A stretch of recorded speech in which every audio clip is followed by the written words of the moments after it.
Bienvenidos a Píldoras de Comunicación, el podcast de las marcas transformadoras.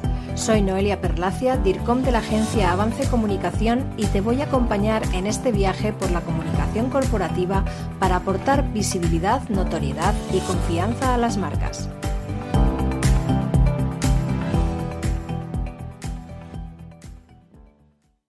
Las situaciones de crisis pueden surgir en cualquier momento.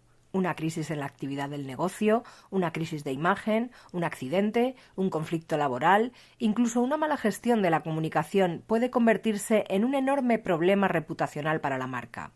Abordar estas situaciones de la forma más eficaz implica, por un lado, solucionar y dar respuesta al problema concreto, y desde el punto de vista de la comunicación, contar con un plan previo que se adapte posteriormente en función de las necesidades del momento y que sirva para mitigar los efectos de la crisis y no para agravarlos. En este episodio daremos una visión general y básica de cómo elaborar un plan de comunicación de crisis y cómo afrontar este tipo de situaciones. Por supuesto, este es un tema muy complejo que no puede abordarse en profundidad en el episodio de un podcast y que requiere un estudio y análisis profundo de cada situación, cada marca y cada sector. Es importante destacar que hoy en día, con la cantidad de soportes digitales que existen, redes sociales, plataformas, medios de comunicación, etc., cualquier crisis puede agravarse considerablemente, viralizarse y convertirse en un problema realmente grave para muchas marcas, por lo que un tratamiento apropiado puede ser clave incluso para la supervivencia del propio negocio. El punto más importante y más claro que hay que tener en cuenta es que la mejor forma de afrontar las crisis es estar preparados para ellas. Todas las compañías están expuestas a ciertas situaciones de crisis que, dependiendo de su actividad, servicios, productos, pueden tener una mayor o menor importancia y repercusión y unas consecuencias más o menos profundas. Estas situaciones afectan normalmente a la imagen de la compañía y por ello deben ser tratadas con suma precaución y planificación. Como decíamos, la mejor forma de tratar una crisis es la prevención, y dicha prevención se fundamenta en 3 pilares. En primer lugar, una comunicación externa activa y apropiada, porque una marca que cuente con una buena y fluida relación con los medios y con sus públicos será capaz de dar un tratamiento más apropiado a la información en momentos de crisis. Esta situación solo es posible mediante un plan de comunicación bien desarrollado. En segundo lugar, una imagen corporativa fuerte y consolidada, puesto que la repercusión de una crisis puede ser amortiguada en parte por una imagen corporativa bien difundida y fuerte ante la opinión pública. Para ello es necesario coordinar las diversas acciones de comunicación, marketing y publicidad con el fin de que los mensajes ofrecidos sean coherentes entre sí. En tercer lugar, un plan de crisis, ya que a pesar de que los 2 puntos anteriores se lleven a cabo con la máxima eficacia, las crisis pueden producirse en cualquier momento, por lo que es necesario contar con un plan previo que facilite la rapidez de reacción y una apropiada cadena de actuaciones. Contar con un buen plan de crisis es básico y puede ser la tabla de salvación ante estas situaciones. Como decíamos, las crisis pueden producirse en cualquier momento y por sorpresa, pero hay una serie de factores de riesgo asociados a cada sector y a la actividad concreta de cada compañía que pueden ser previstos y que deben ser analizados para que sirvan como guía de actuación. Ante una crisis, la improvisación es totalmente contraproducente. Por ello es necesario elaborar un plan de crisis siguiendo los siguientes pasos. En primer lugar, identificar los riesgos. Para ello es necesario hacer un análisis de la actividad, los productos y servicios de la compañía, estableciendo una relación de riesgos posibles, probables o remotos. Este análisis debe implicar a todos los departamentos y áreas de actuación de la compañía. En segundo lugar, clasificar los riesgos. Una vez elaborado el directorio de riesgos, deberán ser clasificados según sus características, ya sean riesgos técnicos, operativos, de reputación, etc., y también por su origen, ya sean externos o internos. También deberán ser clasificados según su gravedad, si tienen consecuencias humanas, económicas, sociales, medioambientales, etc., y la probabilidad de que ocurran. En tercer lugar, realizar un plan de actuación individual. Cada crisis es única y singular, por lo que debe ser tratada de forma diferente en cada caso. Por ello, cada uno de los riesgos deberán tener una serie de actuaciones asociadas. Por un lado, recopilar y preparar informaciones generales sobre la compañía, sus productos y su actividad que tengan relación con el riesgo analizado.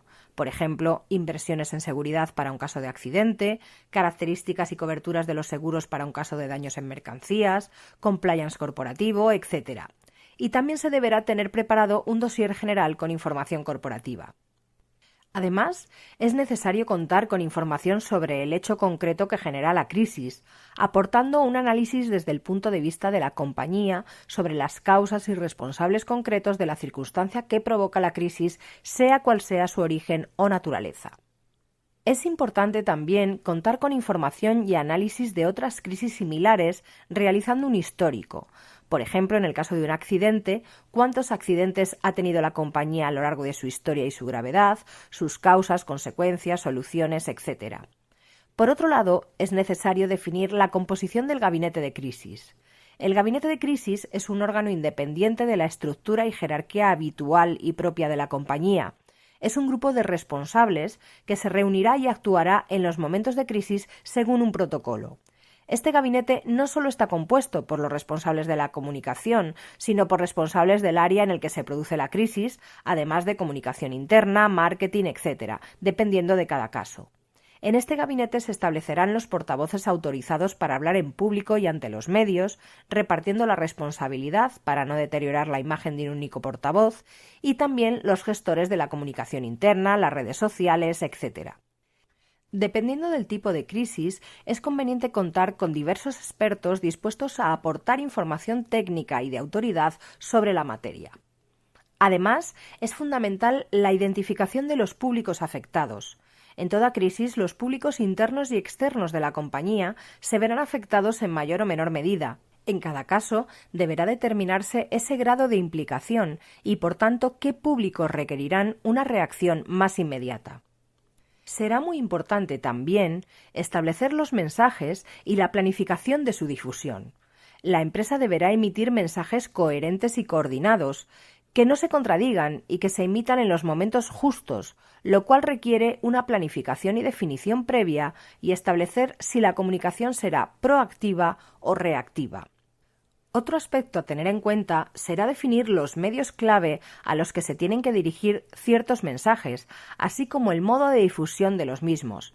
Rueda de prensa, comunicado, nota de prensa, espacio publicitario, etc. en el caso de los medios de comunicación y, por supuesto, una planificación específica para los medios propios de la marca, como su web, blog, redes sociales, newsletter o boletines informativos, comunicados internos, comunicados para clientes, socios, proveedores, etc. Por último, pero no menos importante, es absolutamente clave definir las medidas a tomar. Las medidas no se ciñen únicamente al ámbito de la comunicación, aunque aquí nos centramos, por supuesto, en este ámbito. Ante una situación de crisis, la comunicación es únicamente uno de los aspectos a tener en cuenta y tiene que coordinarse perfectamente con las acciones y decisiones tomadas en otras áreas de la compañía para solucionar y dar respuesta a esa crisis. Hasta aquí hemos hablado de la preparación, pero la puesta en práctica del plan es un aspecto crítico. Una vez que se ha producido una crisis, el gabinete deberá reunirse inmediatamente y planificar en función del plan previsto y diseñado las acciones a llevar a cabo. Evidentemente, cada crisis tiene sus propias características, por lo que el plan deberá adaptarse en cada caso y servirá como guía de actuación para aportar rapidez y coherencia. En general, el tono de las actuaciones debe basarse en los siguientes principios: rapidez y agilidad.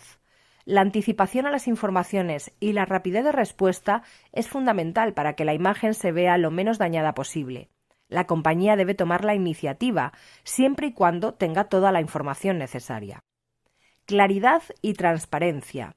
En situaciones de crisis es fundamental dar la cara y emitir información, hasta donde sea prudente, con total claridad y sin ambigüedades, pero siempre intentando minimizar las consecuencias en los casos en los que sea posible, por supuesto. Unidireccionalidad. Se debe tener presente siempre el objetivo de la información, emitiendo mensajes coherentes. Prioridad. La comunicación es muy importante, pero los mensajes, a pesar de la necesaria rapidez, no deben precipitarse antes de contar con decisiones concretas sobre las acciones dirigidas a solucionar la propia crisis. La comunicación es prioritaria, pero no por encima de la solución. Por supuesto, hay que actuar lo antes posible frente a los públicos prioritarios. Veracidad. Los mensajes emitidos siempre tienen que basarse en hechos verídicos y datos contrastados, ya que un mensaje a medias, un dato erróneo o una información mal comunicada puede provocar peores consecuencias que las que pretende evitar. Asunción de responsabilidades. Echar balones fuera siempre es contraproducente. La compañía debe asumir sus responsabilidades, reparar los daños y comunicarlo de forma clara. Por supuesto, la misma firmeza deberá mantener en caso de que la responsabilidad no sea suya. El silencio o la negación de la evidencia son siempre muy negativos. Prudencia. A pesar de la rapidez y la claridad, no debe dejarse de lado la prudencia. El tono de los mensajes y el momento de su emisión es fundamental. Hay que ponerse en el lugar de los diferentes públicos para saber qué es lo que necesitan oír y cómo. Dosificación. Es importante no prolongar la crisis con un excesivo flujo de información una vez que los medios disminuyen su presión, ni pretender tampoco cortarla de pronto dándola por zanjada.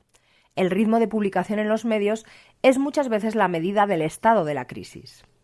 El último paso, la finalización de la crisis, también tiene su propia función y tratamiento.